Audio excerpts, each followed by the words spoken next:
नमस्कार दोस्तों, स्वागत है आपका। आज है 5 जुलाई 2020 यानी गुरु पूर्णिमा।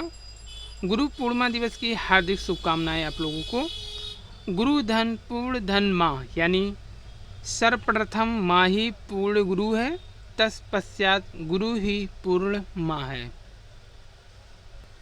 69,000 भर्ती संबंधित न्यूज। तो ओबीसी विभाग पर दबाव बढ़ा क्योंकि राष्ट्रीय पिछड़ा आयोग ने सभी सचिवों को तलब किया है 7 जुलाई को। और गूगल ऐप एप्पल ने प्ले स्टोर से हटाए भारत में प्रतिबंधित 59 चीनी मोबाइल ऐप। कंपनी ने कहा हमें हुआ है 523 अरब रुपए का नुकसान। तो कंपनी ने भी माना कि हो सकता है हमें 523 अरब रुपए का नुकसान। और जेईई मेंस व नीट का टलना लगभग तय हो गया और सभी जिलों से वापस होने लगे हैं काउंसलिंग में प्रतिभाग करने वाले अभ्यर्थियों के प्रमाण पत्र। यानी सभी बेसिक शिक्षा अधिकारियों ने जारी कर दिया है नंबर। काउंसलिंग जो लोग करा चुके थे उनके काउंसलिंग कराने के बाद मूल प्रमाण पत्र और बैंक ड्राफ्ट को वापस लेने के लिए मोबाइल नंबर जारी कर दिया गया है सभी बेसिक शिक्षा अधिकारियों के द्वारा। और प्राइमरी की तरह ही जूनियर में भी अब बनेगी मेरिट, यानी कि शासकीय सहायता प्राप्त एडेड जूनियर हाई स्कूल में भी शिक्षक की मेरिट से ही होगी भर्ती। तो पेपर होने के बाद मेरिट बनेगी। जैसे सेम प्रक्रिया 69,000 में हुआ है वही प्रक्रिया इसमें भी दोहराई जाएगी। सभी डायट द्वारा मूल प्रमाण पत्र वापस करने से अभ्यर्थियों के मन में डर बैठ गया है, चयनितों के मन में, कि कहीं एमआरसी और जो रिजर्व कराई गई है सुप्रीम कोर्ट के द्वारा सीट, उसका प्रभाव तो नहीं है कि गवर्नमेंट पहले से ही सभी डायट से वापस करवा रही है मूल प्रमाण पत्र। 7 जुलाई को पहला केस सरकार की मॉडिफिकेशन का है और दूसरा आंसर की वाला है जिस पर सिंगल बेंच ने पूरी भर्ती पर स्टे किया था। बीएससी ने सेवा समाप्त करते हुए वेतन वसूली के भी दिए आदेश। फर्जी टीटी से नौकरी कर रहे 4 शिक्षकों पर केस दर्ज। असिस्टेंट प्रोफेसर के चयनितों की तैयारी हो रही है फाइलें।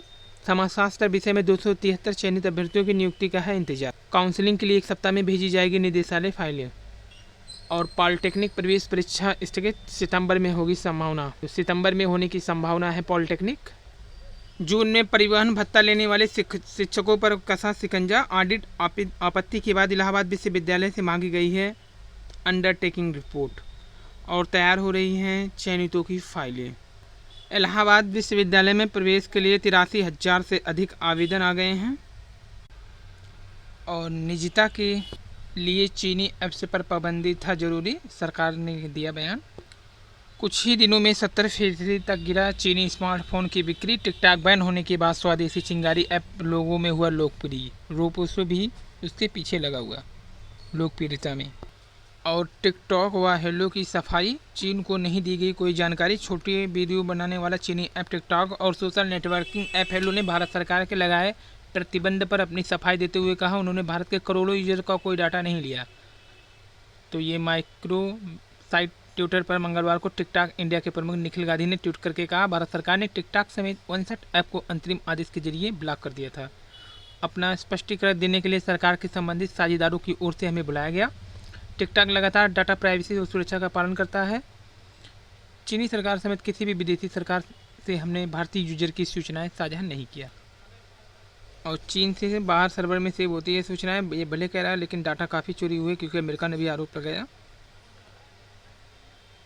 ऐप्स समेत कई चीज़ों पर प्रतिबंध से बौखलाया चीन ने डब्ल्यूटीओ जाने की दी है धमकी। भारत पर चीनी कंपनियों के संग भेदभावपूर्ण रवैया अपनाने का भी आरोप लगा रहा है।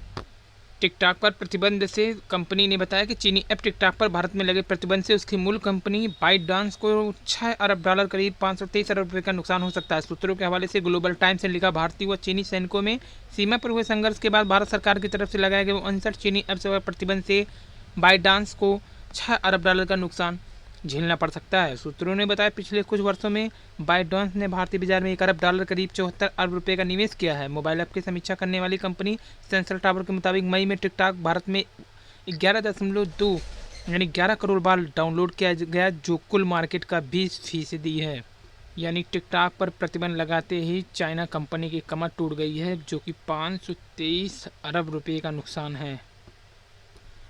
प्राइमरी की तरह जूनियर में भी अब टेट की बनेगी मेरिट। आज शासकीय सहायता प्राप्त एडेड जूनियर हाई स्कूलों में भी शिक्षक भर्ती की मेरिट परिषदीय प्राथमिक स्कूलों में सहायक अध्यापक भर्ती की तरह ही बनेगी। सरकार ने उत्तर प्रदेश मान्यता प्राप्त basic school junior high school अध्यापकों की भर्ती एवं सेवा की शर्तें नियमावली 1978 में 4 दिसंबर को 7वां संशोधन करते हुए भर्ती के लिए लिखित परीक्षा अनिवार्य कर दी। इसी के साथ मेरिट का भी निर्धारण किया गया। इससे पहले स्कूल प्रबंधक बेसिक शिक्षा अधिकारियों से अनुमोदन लेकर भर्ती करते थे।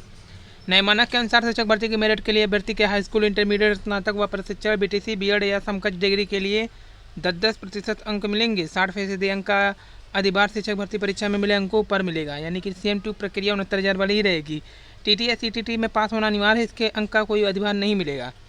इस प्रकार बनने वाली मेरिट के आधार पर भर्ती होगी। यह फार्मूला 68,500 सहायक अध्यापक भर्ती में भी लागू था। इससे पहले 11 जुलाई 2013 को शुरू हुए परिषदीय जूनियर हाई स्कूल में विज्ञान व गणित विषय के 29,334 सहायक अध्यापकों की भर्ती में भी मेरिट का निर्धारण फार्मूला अलग था। उसमें हाई स्कूल के अंकों का 10%, इंटर का 20% और स्नातक के प्राप्तांक का 40% अधिभार दिया गया था। इसके अलावा बीएड, बीटीसी, समकक्ष डिग्री के लिए प्रथम श्रेणी पर 24%, द्वितीय श्रेणी पर 12% और तृतीय श्रेणी पर 6% अंक का अधिभार देते हुए मेरिट तय की गई थी। और शिक्षक भर्ती में ये मेरिट वाला प्रोग्राम लगाने से फिर से बीएड संघ भड़क सकते हैं, क्योंकि बीएड को काफ़ी नुकसान होता है गुणांक पर, जबकि बीटीसी वालों को फ़ायदा होता है। यहाँ पर बताया जा रहा है 10वीं, 12वीं और स्नातक प्रशिक्षण पर 10% का अधिभार। ये भी कहा पारस्परिक तबादले के आवेदन पर मंगलवार से शुरू होगी आवेदन। तो एक बार फिर प्राइमरी की तरह जूनियर में भी अब बनेगी मेरिट।